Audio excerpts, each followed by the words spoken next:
A St. Bonaventure team plagued by shooting errors against the UConn Huskies. Is it a cause for concern, or is it just another roadblock without Kyle Lofton? We also analyze some controversial officiating and look at how the Bonnies can get back on track before their matchup with Virginia Tech.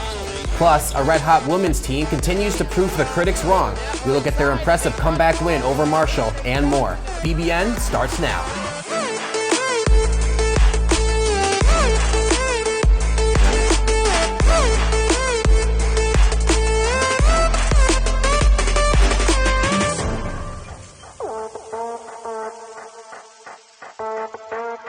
Hello everyone and welcome back to BBN. I'm joined today by the Olean Times-Herald's JP Butler and SBU-TV sports reporter Louis Genovese.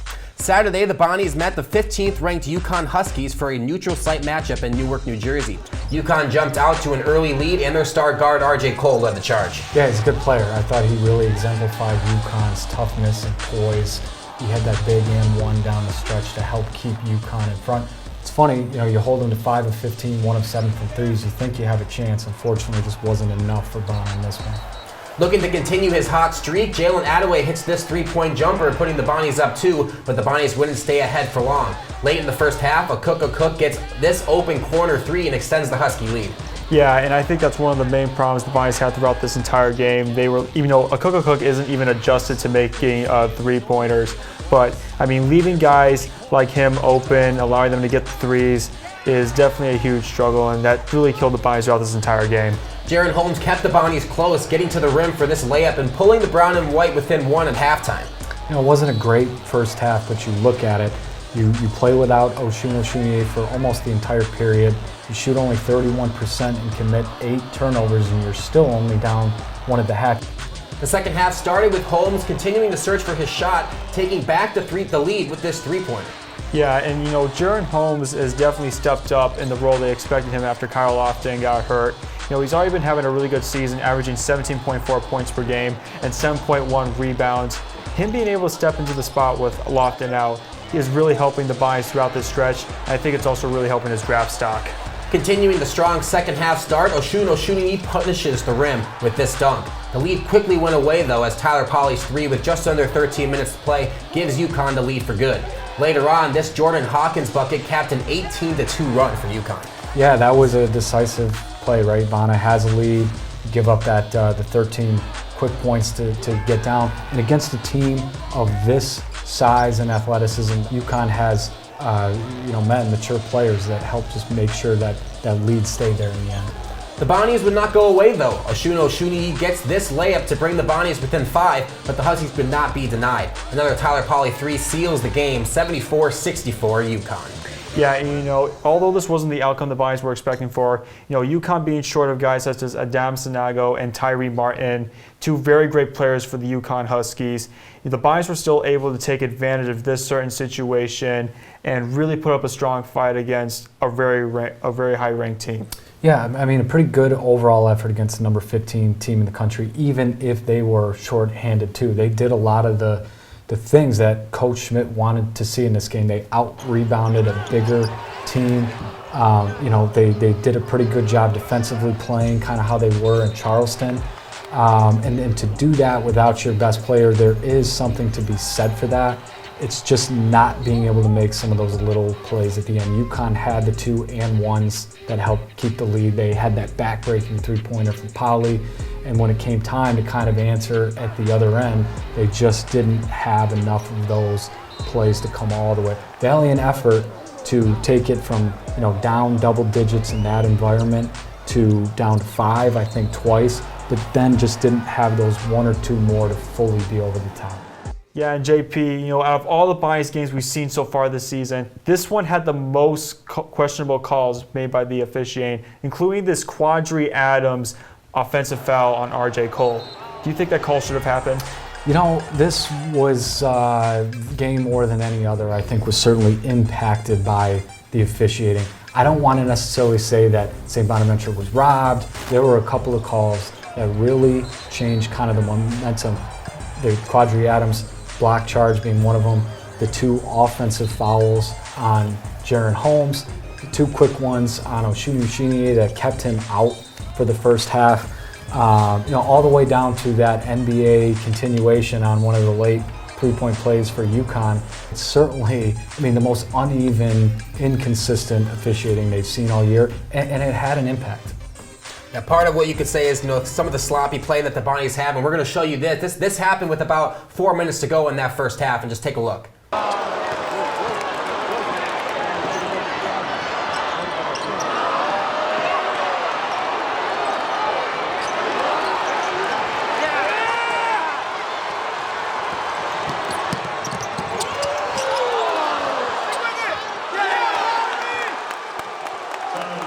Here was Coach Schmidt after the game talking about how the Bonnies dominated the Huskies inside, except for when it mattered most. We had more points in the paint, more second chance points, and we pride on that ourselves on that owning the paint, and I know UConn does too. And it was a good battle. It was really a good battle, and they just, like I said, they just made more plays than we did at the end. The turning point of the game was when the UConn Huskies went on a 13-0 scoring run in the second half. Here was Jaren Holmes after the game and what he thought happened to the Bonnies during that run. We didn't get into a set that we needed to, and they got out in transition, and you can't let athletes like that get out in transition. And we kept them on the half court in the first half, and the second half they had that run where they started getting out a couple lobs. So like I said, I have to watch the tape. I don't really know, honestly. Coming up, JP breaks down Jaren Holmes' play versus UConn, and the guys preview Friday's game against Virginia Tech, plus JP's player to watch, and a matchup Oshun could look forward to this weekend.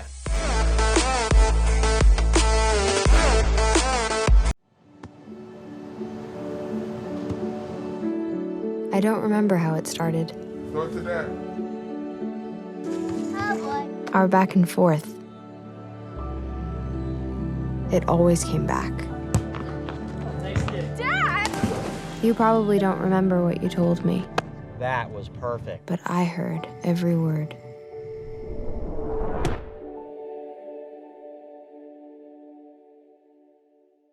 When I was in foster care, I never knew when I would have to move. So I always had my suitcase ready to go. Then one day I was adopted. My new parents opened their hearts and home to me. My parents cook my favorite breakfast for me every morning. My parents take me on trips I never thought I would go on. They gave me a home and an even better reason to use that suitcase. My parents aren't perfect, but they're perfect for me.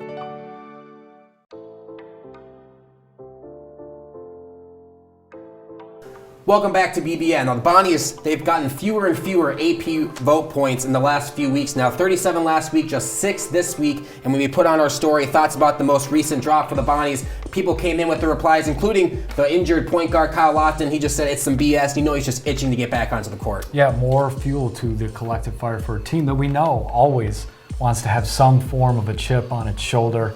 And so we know that'll add to it. In his place, however, as we talked about earlier in the show, Jaren Holmes just done a tremendous job as his replacement at point guard. He's not a point guard by trade and has filled in so admirably. Here, if we want to stop, what we're going to see is 3 plays that I think are really just typical of the Jaren that we've come to know. He was a super skilled player even before this year, but he's really seemingly taken the next step. Next play, we're going to see he does what Jaren does. He sacrifices his body, taking this charge here, really absorbing some pretty good contact and going hard there.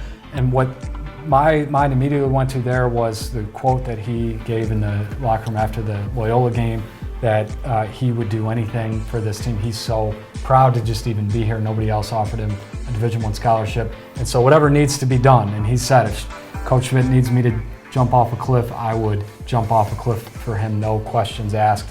And then the last play that we're going to see is, again, just an effort play to throw the ball out of bounds off the UConn player. And that's, just a microcosm of what this team usually is. The little plays, the effort plays, the hustle, the loose balls, the blue collar stuff that Coach Schmidt always talks about. When they're playing like those Bonnies and also getting that production offensively from those starters 1 through 5, when they put those two things together, they're really hard to beat. Now the Bonnies, Jaren Holmes has been playing 40 consecutive minutes both of the last 2 games. Bonnies are going to hope that Kyle Lofton can go Friday against Virginia Tech in Charlotte, North Carolina. Against Virginia Tech, what are you kind of looking for in that game for the Bonnies to be able to come away with that victory? So, we talked about this even before the Kyle injury, that the goal would probably be to at least split those 2 showcase games. So you lose to UConn without Lofton, that's, an acceptable loss. Now you've got that opportunity to split, whether that comes with Lofton or not. And I do think this is certainly another absolutely winnable game on Friday. And Louis, is that a must-win game now against Virginia Tech since Dayton beat them? Yeah, it's definitely a much-winnable game for the Bonnies. Also, speaking about Kyle Lofton, even if he is able to play this Friday, he's not going to be at 100% because of the effects of his ankle injury. And considering he's one of the Bonnies' most efficient shooters, it's going to take a little bit of time for him to get back into his groove. And now you've got, to me, if he plays, certainly that's a plus in and of itself. But what you have here is an opportunity. You lose to a UConn team. Okay, maybe you said you were going to split anyway. That's okay. And so you set yourself up for an opportunity to beat Virginia Tech and get that one nice road win at Northeastern, and maybe get these last 2 in the non-conference to really be pretty much, I think, exactly where you would have wanted to be at the beginning of the season. It'll definitely be a big game for the Bonnies in North Carolina on Friday. Moving to the women's side of things, the Bonnies hosted Marshall on Sunday in their last home game of 2021. The game started out slow for the Bonnies. They didn't get a field goal for the first 7 minutes of the game. And we have seen these kind of prolonged scoring droughts from these Bonner women's teams. But historically, even going back before this year, one thing they do a good job of is being able to shake it off, not letting it get to them necessarily, getting themselves back in it to at least have a chance, to finish at the end. And that's what they were able to do this time too. The team would go on to shoot 18% from the field going into halftime as they scored a season-low 14 points. In the second half, the Bonnies found huge momentum as it turned into the Asian A. Johnson show. Yeah, Marshall has been known for taking out teams a lot in the third quarter, but the Bonnies seemed to be able to flip the script on them, outscoring them 23-9, and they outscored them in the fourth quarter too, to finish this game strong. Something they've not been able to do in years past. In the fourth, both teams went back and forth, and this Sayana Loaf's block with 3 seconds left sealed the win for the Bonnies. They came away with a 50-47 victory to move to 7-3 on the season. When you look at it, 7-3 I think already equals their win total from 2 years ago, surpassed their win total from last year's shortened season, and really I think for the first time under Jesse Fleming, they've got some real momentum going into Christmas and the start of conference play. And Anae Adams was injured last game. Maddie Duskowski, their 3-point shooter, Tiana Johnson, their starting point guard, and they were still able to come out with a victory against a solid Marshall team who lost the 2 Big Ten teams by just 10 points, and they were dominating those games as well. So the Bonnies women are definitely striving forward. That's all the time we have for BBN today. A special thanks to our entire BBN crew, Will Palladian, Tyler Everett, Mike Oliver, Anthony Goss, Louis Genovese, of course, our JP Butler, and Nick Gellian, who's in the back, and of course, Chris Roy, who is not able to be with us today. This is our final semester show here on campus, but don't worry, we will be with you all throughout semester break. Have a nice day. See you next time.